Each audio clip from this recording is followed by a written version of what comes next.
안녕하세요. 오늘도 사연 살롱을 찾아주셔서 감사합니다. 저는 30대 후반의 여성이에요. 결혼한 지는 이제 4년째 접어들었어요. 다들 시댁은 어렵고 불편한 게 있다고 하잖아요. 저도 크게 다르지는 않았어요. 제가 가장 힘들었던 건 시부모님이 아닌 손윗 동서 형님이었는데요. 물론 때로는 시어머니가 너무 자기 아들 위주로만 생각하는 것 같아 속상한 때도 있었고, 그걸로 남편과 싸우기도 했지만 그렇다고 상식 이하로 속이 뒤집히고 했던 건 없었던 것 같아요. 또 시어머니도 그렇고 시아버지도 그렇고 두 분 다 마음도 약하고 싫은 소리를 잘 못하기도 하세요. 그러다 보니 가끔 쌓였던 게 폭발하기는 하는데요. 사람이라면 누구나 다 그런 면이 있지 않겠어요. 또 지금은 처음보다 제 입장에서도 이해하려고 노력하시는 게 느껴져서 이만하면 시부모님 잘 만난 거다 하고 있어요. 그런데 형님은 결혼하고 얼마 전까지도 진짜 사람 황당하게 하고 열받는 언행을 정말 많이 했답니다. 자기도 같은 며느리 입장이면서 왜 그러는지 모르겠더라고요.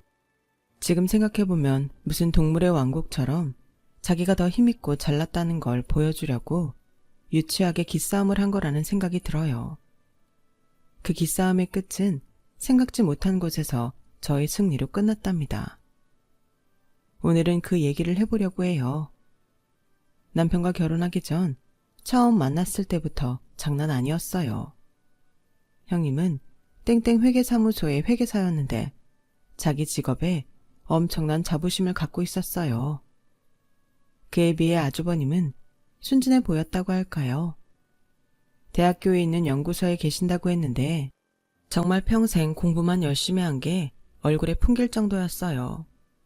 형님이 처음 만났을 때부터 저희 앞에서 아주버님한테 가방을 턱 맡기더니 의자 빼고 넣는 거에 주문하는 것까지 모든 걸 아주버님한테 다 시키더라고요.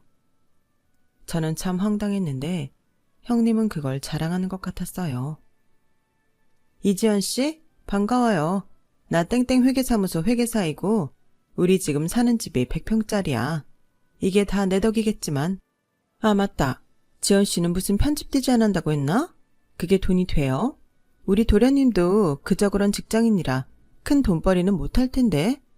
평생 부자 되기는 참 고난이 많겠다. 어쨌든 우리 결혼하고 지금 5년 만에 새 식구 들어오는 거라 집안 어른들은 기대가 많을 거예요. 뭐 나도 어쨌든 환영이고 잘 살아요. 네, 회계사 요새 참 대단했어요. 첫 만남부터 자기네 집 평수 자랑에 제 직업이 돈이 되느냐부터 해서 제 남편도 큰돈 못 만질 거라고 하지를 않나. 정말 상식 밖의 말만 쏟아놓는데 아주버님은 무안해서 저희한테 고개도 제대로 못 들고 계셨고 남편도 식사하는 내내 불쾌한 표정을 짓고서 두 사람한테 말도 잘하지 않았어요. 난 진짜 형을 이해할 수가 없다니까. 자기가 형수 비서야. 봤지?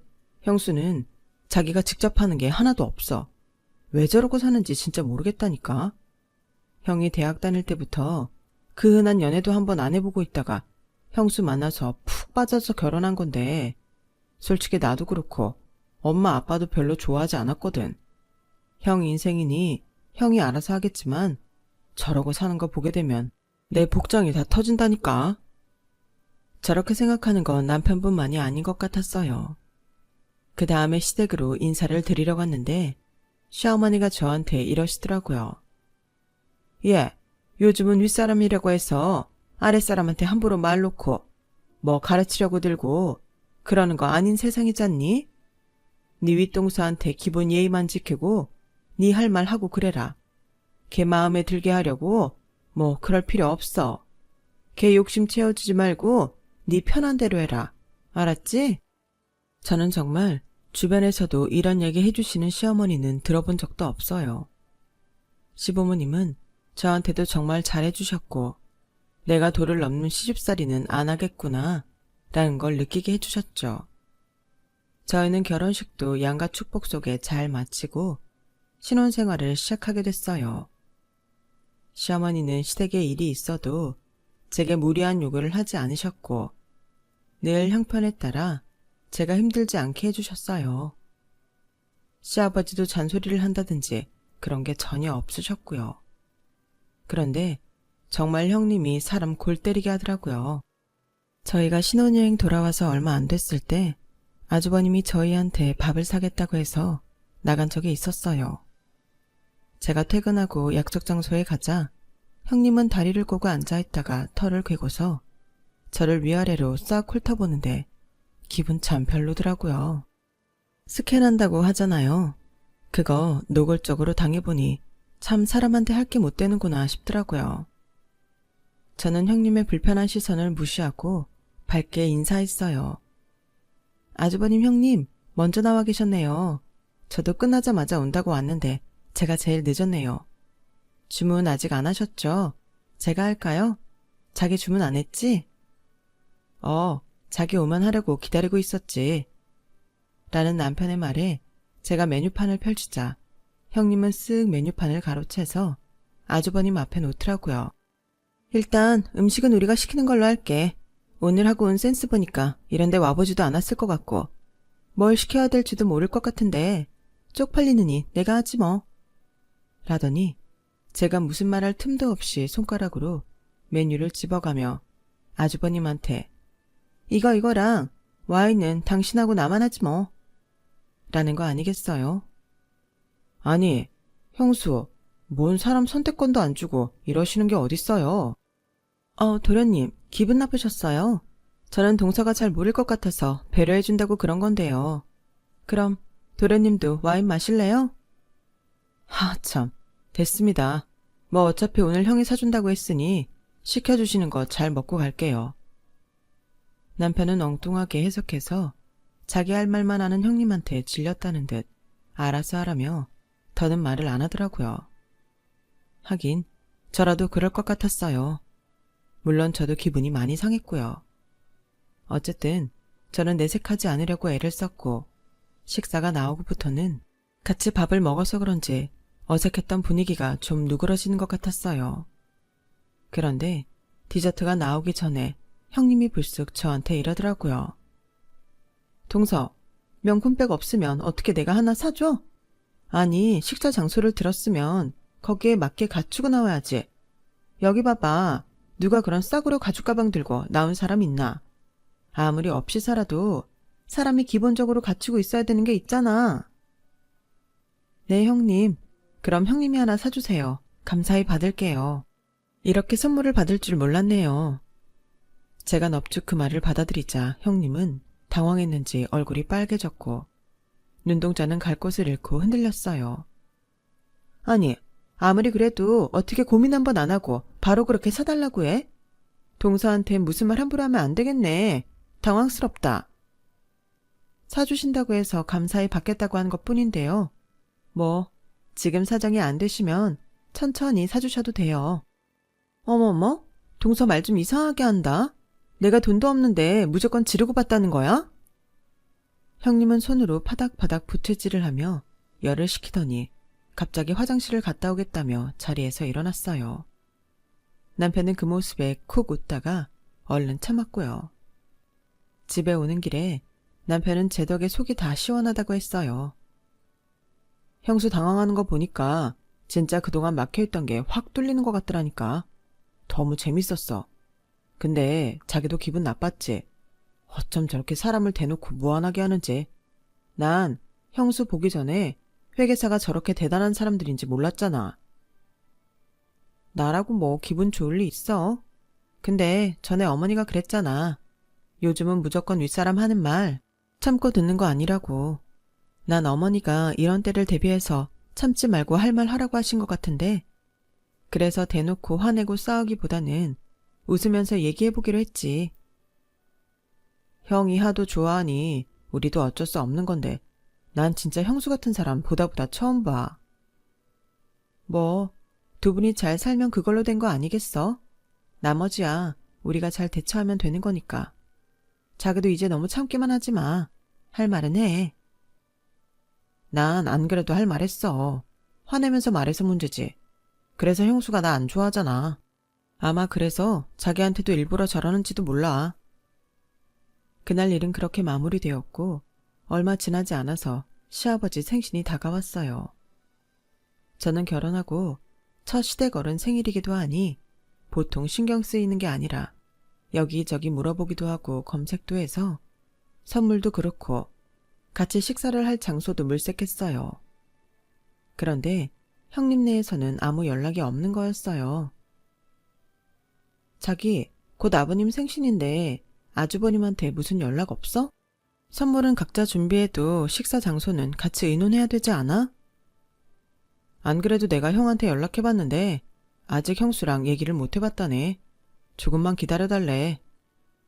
근데 예약하려면 지금쯤 해야 될 텐데 아주버님이 먼저 정하시면 안 되나?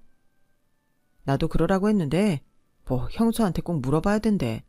자기 혼자 정하기 좀 그렇다나? 아, 내 형이지만 나도 답답하다.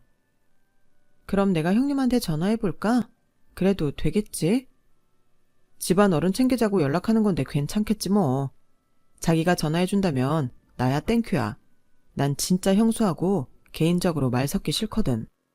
남편은 이제 아주 편하게 자기 형수 싫다는 말을 하더군요. 저는 저한테 맡기라고 하고 형님한테 전화를 했어요. 동서가 웬일이야? 전화를 다 하고? 전화할 사람으로 안 보였는데?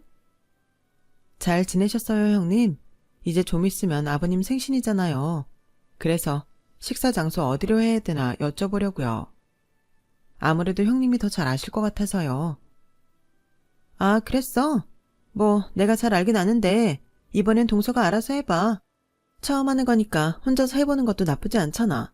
그러면 다음에는 급을 올려서 어떻게 해야겠다. 감도 잡힐 거야. 나도 아무 말 안 하고 동서 하는 대로 따를게. 그냥 저 알아서 하라고 하는 말도 어쩜 저렇게 사람을 매기면서 하는지 참 그것도 재주다 싶었어요. 저는 알겠다고 하고 이리저리 알아봐서 시부모님 입맛에 맞을 만한 한정식 레스토랑을 예약하고 선물도 준비했어요. 그리고 시아버지 생신날이 되었는데 약속 시간 30분이 지났는데도 아주버님이랑 형님은 오질 않았어요. 남편은 결국 음식을 갖다 달라고 하고 아주버님한테 전화를 했죠. 전화를 끊고 온 남편은 어째 흥분해서 얼굴이 좀 벌개졌더라고요. 왜 그래? 아주버님 무슨 일 있으시대? 제가 묻자 시부모님도 궁금한 표정으로 남편을 쳐다봤어요. 남편은 아주 난처해서 어쩔 줄 모르더라고요. 아, 그게 형수 회사에서 나오는 호텔 디너 뷔페랑 숙박권이 있는데 그게 오늘이 마지막이었대요. 새카맣게 까먹고 있었는데 그거 안 쓰면 다음에 안 준다고 꼭 가야 된다고. 아니 이게 무슨 말인가요? 방구인가요? 그렇게 디너 뷔페를 꼭 가야겠으면 호텔 숙박권 정도는 시부모님 드려도 되는 거 아닌가요? 시부모님은 금세 표정이 안 좋아져서 마침 나온 식사를 시작하셨어요. 저희는 뭐라고 말해야 좋을지 몰랐고요. 생각해보면 형님은 계획적이었던 것 같아요. 처음부터 그날 호텔에 가려고 시아버지 생신 신경을 안 쓴 거고 저보고 다 알아서 하라고 했다는 생각이 들더라고요. 아니면 자기가 하는 것만 옳고 자기가 가장 눈 높은 사람이 그렇게 쉽게 남한테 일을 맡길 리가 없잖아요. 뭐 시부모님 챙기는 게 귀찮아서 그랬을 수도 있고요. 뭐가 됐든 아무리 윗사람이라지만 하는 짓이 너무 괘씸하더라고요. 그런데도 시부모님은 정말 남한테 싫은 소리 못하는 성격이 그대로 나와서 뭐라고 말을 하지 못하더라고요. 그래도 아주버님이 그런 성격을 꼭 닮은 것 같았어요. 저와 남편은 어떻게든 분위기를 띄우려고 애썼고 시부모님도 저희 장단에 맞춰서 결국 웃어주셨어요. 제가 준비한 선물도 너무 마음에 들어 하셨고요. 시어머니는 집에 가기 전 제 손을 꼭 잡으셨어요. 우리 둘째 며느리가 있어줘서 정말 고맙구나. 오늘 너무 맛있게 잘 먹고 재밌는 시간 보냈다. 고마워. 결혼하고 얼마 안 됐는데도 형님 하는 게 정말 가관인데 시부모님은 그동안 정말 속통이 터졌겠다 싶더라고요. 아니, 아무리 자기 일만 중요한 사람이라고 해도 그렇지 이렇게 기본 예의까지 없을 수 있을까요? 이게 다 좋은 직업 같고 돈만 잘 벌면 된다는 식의 우리나라 교육이 문제 같다고 제가 남편한테 한탄을 했어요. 자기 교육부 장관 돼야겠다. 내가 밀어줄까? 농담하지 말고. 난 정말 실망이야. 그래도 사회적으로 볼 때 성공한 전문직이잖아. 그런 사람들은 좀 더 나을 거라는 기대도 있고 말이야. 어쩜 저렇게 주변 사람은 보이지도 않는다는 듯 저럴 수 있지? 그게 내가 제일 열받는 건데 뭐 어쩌겠어. 그런 형수를 형이 좋아한다고 결혼한 건데 형 팔자지 뭐. 아니, 아주버님은 자기 선택이라 그렇지만 다른 사람들은 뭐냐고. 어쨌든 엮여서 살아야 되는데 자기 똑똑한 만큼 불편은 끼치지 말아야지. 아, 나도 모르겠다. 말해봤자 불평만 계속 나오지.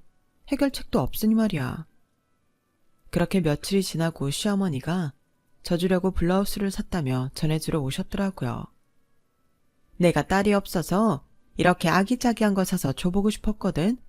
둘째 들어오니까 이런 것도 해보고 너무 좋다. 저는 너무 감사하다고 잘 있겠다고 말하고는 그날 이후 형님한테 연락은 있었는지 조심스럽게 물어봤어요. 어머니, 혹시 형님한테 아버님 생신 잘 보내셨냐는 전화는 안 왔어요? 걔가 그런 전화할 정신이 있는 애가 아니야. 뭐, 집 바쁜 일 끝나면 연락 한번 하겠지. 예, 그런 얘기 하지 말고 우리 즐거운 얘기 하자. 네 시아버지가 너 때문에 생신날 아주 호강했다고 너무 좋아하신다. 다음에 너 집에 오면 용돈 주신대. 아니에요. 제가 그런 거 받으려고 한 건가요? 당연한 일을 한 건데요. 마음에 드셨다니 저도 기분 좋아요. 아무래도 형님은 시부모님 생신을 제대로 챙기지 않았던 것 같아요. 형님 한 사람한테 시댁이 이리저리 흔들리는 거 아닌가 그런 생각이 들자 어째 이제 막 결혼한 제가 다욱하더라고요. 하지만 저야 어쨌든 형님보다 아랫사람이고 결혼해서 이제 막 시댁도 알아가는 참인데 함부로 무슨 말을 할 수 있는 것도 아니었죠. 저는 어쩌면 형님도 저는 모르는 이유가 있을 수도 있다고 그렇게 좋게 생각하고 넘어가기로 했어요. 회계사무소들이 월말이 닥치면 다들 정신없이 바쁘다던데 마침 그때가 월말이기도 했기에 그래서 그런가 보다 이해하려고도 했고요. 하지만 시간이 가면 갈수록 형님에 대해 알게 되는 이야기는 제가 이해할 수 있는 수준이 아니었어요. 형님은 결혼할 때 원래 집을 반반씩 내서 하기로 했는데 결혼 준비하면서 갑자기 자기네 친정이 요즘 많이 어렵다며 하도 우는 소리를 내서 시부모님이 다 해주셨다고 하네요. 집에 들어가는 가구며 가전제품도 아주버님이 마련하셨고요. 지금 사는 그 100평이라는 데에는 6개월 전쯤 들어갔다는데 자기네 돈 벌어서 이사를 하면 월대 살던 집 보증금은 시부모님한테 돌려드려도 되잖아요. 정말 한 푼 들이지도 않았고 감사하다는 말도 없었대요. 그 말을 할 때 남편은 정말 얼굴이 벌개져서 씩씩대더라고요. 왜 안 그렇겠어요? 저는 듣기만 하는데도 기가 막히더라고요. 그때는 시간이 또 그렇게 지나갔고 2달쯤 후였어요. 형님한테서 전화가 왔는데 그 내용이 참 가관이었어요. 동서, 내가 시간지나 이런 거 물어보는 게 좀 그렇긴 한데 그래도 궁금해서 말이야. 아버님 어머님이 동서 예물 어떻게 해줬어? 예물이요? 그건 갑자기 왜요? 아니 며칠 전에 도련님이 집에 들러서 우리 그이랑 얘기하는 거 들었는데 불가리 거 세트 받았다며? 그리고 아버님이 저번에 생일 준비하느라 수고했다고 동서 용돈도 주셨다던데 그거 다 정말이야? 예물은 불가리 그거 딱 하나 받은 거 맞고요. 아버님이 주신 용돈은 정말 안 받으려고 했는데 꼭 주시겠다고 하셔서 주신 거 반만 받았어요. 아니 한 세트고 반이고 받은 거 맞잖아. 어머, 아버님 어머님 지금 동서랑 나랑 차별하는 거 맞지? 난 결혼할 때 그런 비싼 예물 받지도 못했어. 우리 남편이 준비한 반지 목걸이 세트만 받았다고. 그리고 용돈이라니. 나한테는 그런 거 주신 적도 없는데 이거 차별 맞아. 동서, 뭘 했길래 아버님 어머님이 그런 걸 해주셔? 제가 뭘 했냐고요? 글쎄요. 저는요 집장만 하는 것도 오히려 제가 돈 더 보태서 했고요. 한 6대4 정도로 제가 더 냈어요.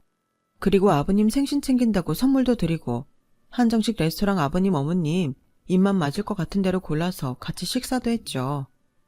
뭐 그 정도 한 것 같아요. 참, 주말마다 안부 전화도 드리고 가끔 부르시면 가기도 하고요. 그런 정도 가지고 동서한테만 용돈 주고 할 리가 없는데? 대체 무슨 알랑방귀를 끼길래 그런 예물을 받은 건지 말해봐.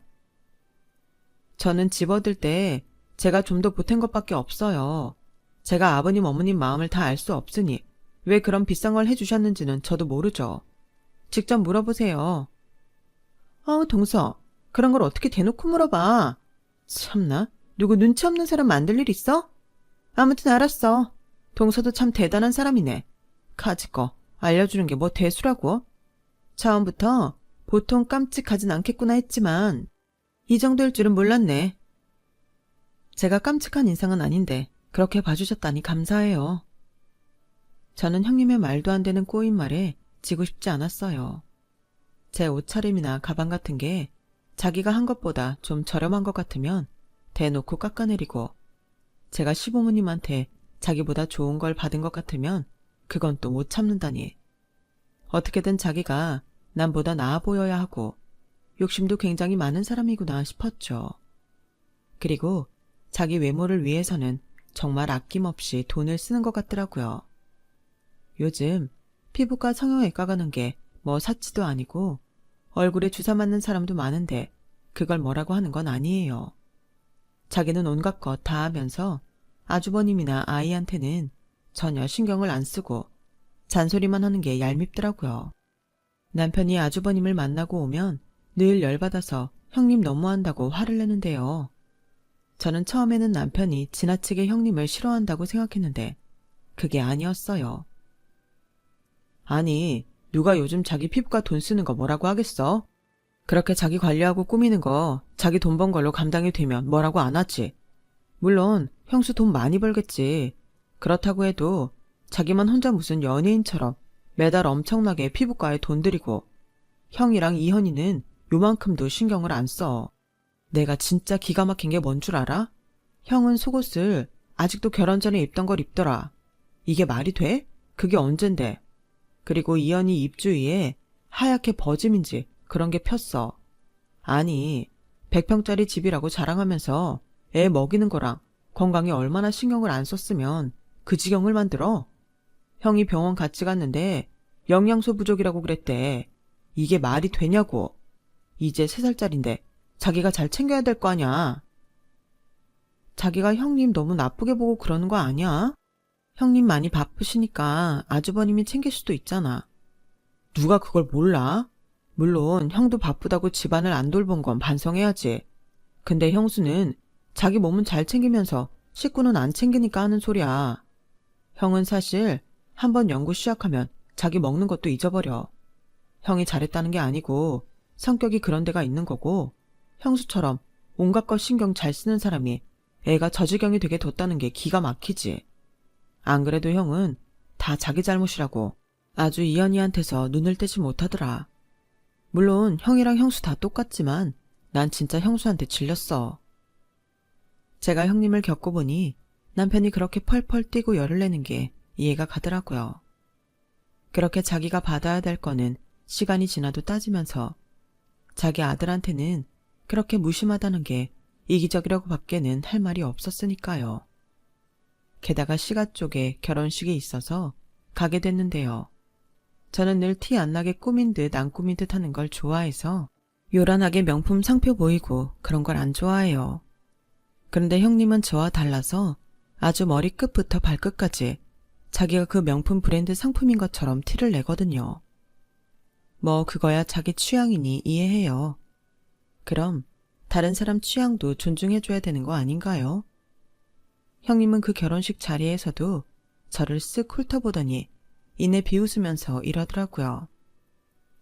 아니, 그게 대체 언제적 스타일이야? 동서는 시댁 결혼식까지 그렇게 꼭 없는 티를 내야 되겠어? 아니, 편집 디자인을 하는 사람이면 그래도 디자인이라는 걸 하는 건데 이렇게 센스가 없어. 어머 형님, 요즘은 브랜드 티 내지 않는 게 더 세련된 거예요. 내가 이런 브랜드 써요 하고 티 내는 건 나이 든 것 같잖아요. 동서는 자격지심을 참 이상하게 표현하더라.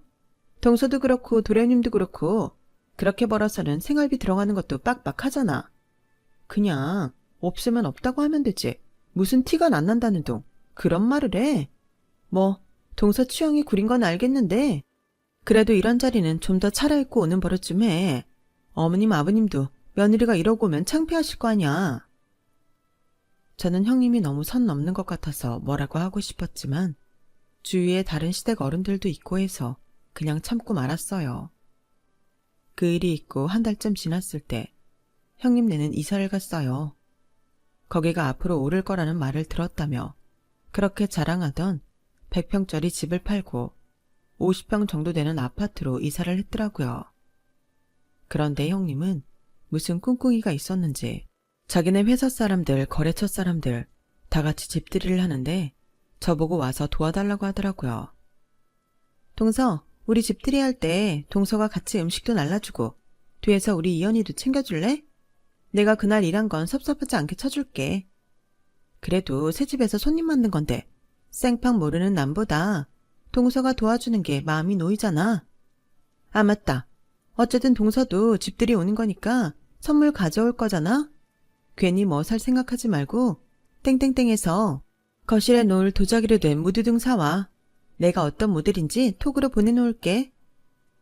형님은 저를 자기 집들이에서 심부름시키면서 자기가 저보다 더 우위에 있다는 걸 보여주고 싶은 것 같았어요. 그런 심보를 생각하니 정말 가고 싶지 않더라고요. 그래도 조카 아이가 마음에 걸리기도 했고 나중에 따로 집들이에 가기 싫기도 해서 알겠다고 했어요. 그리고 형님이 선물로 달라고 한 그 무드 등이요. 정말 가격이 악소리 나오게 비싸더라고요. 저한테 주겠다는 일당이 몇 배는 되던데 그러면서 저한테 일당 준다고 얼마나 공치사를 하든지 눈꼴 씌어서 못 봐주겠더라니까요. 아무튼 그날은 그런 걸로 따지는 것도 유치했고 저는 조카를 돌보면서 손님들이 오기를 기다렸어요. 손님들이 하나둘씩 오기 시작하더니 곧 오기로 한 사람들이 다 왔고 저는 형님이 시키는 대로 음식을 내갔어요. 아주버님은 제가 왔다 갔다 음식을 나르니까 미안해서 어쩔 줄을 모르더라고요. 아우 재수씨, 제가 나중에 다 갚을게요. 오늘 정말 미안해요. 네, 그래도 이사하셨는데 저도 이렇게 축하한다고 생각하면 되죠 뭐. 그러면서 음식을 들고 제일 마지막에 오신 손님들 자리에 갔는데 그중에 나이가 가장 많은 남자분이 저를 빤히 보시더니 갑자기 반갑게 인사를 하더라고요. 아유, 지연씨. 지연씨를 여기서 보네? 어떻게 여기를 왔어요? 누구랑 아는 사이예요? 아저씨. 저 여기 저희 아주버님 댁이에요. 오늘 집들이 있다고 해서 도와드리러 왔는데요. 아니, 우리 회사 큰 고객 따님이 그럼 김현수 씨 동서인 거네? 와, 이런 인연이 있나? 그렇게 활짝 웃으며 제 손을 잡는 그분은 저희 아빠 회사 일을 해주는 대표님이었어요. 저는 몰랐는데 원래 공동대표로 있던 회계사무소에서 독립해서 따로 사무소를 차렸는데 그때 아빠가 대표님 부탁으로 회계 업무를 이쪽으로 옮기셨다고 해요. 그래서 저는 형님이 땡땡 회계사무소라고 했을 때 잘 몰랐던 거고요. 거기 대표님이 아빠와 친분이 있는 것도 몰랐죠. 대표님이 저를 붙잡고 반갑게 이야기를 하고 있으려니 형님이 무슨 일인가 싶어서 잽싸게 오더라고요. 어머 대표님, 우리 동서한테 무슨 일이실까요? 이렇게 누구랑 반갑게 얘기하시는 거 처음 본 것 같아요. 김 차장. 김 차장은 내가 독립하고 우리 사무소 와서 잘 모르지? 여기 지연 씨가 우리 회사 은인이나 다름없는 땡땡 투자 대표님 딸이야. 거기 회사 회계랑 대표님 갖고 있는 건물 큰 거 두 채도 우리가 하잖아. 이런 인연이 있을 줄은 꿈에도 몰랐네. 김 차장, 동서한테 아주 잘해야 되네. 지금도 우리 사무소 큰 고객분 따님이거든. 김 차장이 지연 씨한테 실수해서 우리 일감 떨어지는 불상사는 생기지 말아야지. 농담이고 김 차장이 어련히 알아서 잘하겠어. 이렇게 형님네 집들이라고 도와주러 온 거 보면 사이가 꽤 좋은 것 같은데 오늘 김 차장이 일 다 끝나고 나면 지연 씨한테 크게 한턱 쏴야 돼. 알았지? 아, 네, 그래요. 동서 친정이 그랬군요. 형님은 얼굴이 불그락 난리가 났고 입술이 파르르 떨렸어요. 저는 그걸 보고 웃음이 터질 것 같은 걸 겨우 참았어요. 사실 저희 아빠가 규모가 크지는 않아도 아주 알찬 투자회사를 운영하고 있었고 그 회사가 있는 건물과 그 옆 건물도 소유하고 계셨는데 그 건물이 좀 크거든요.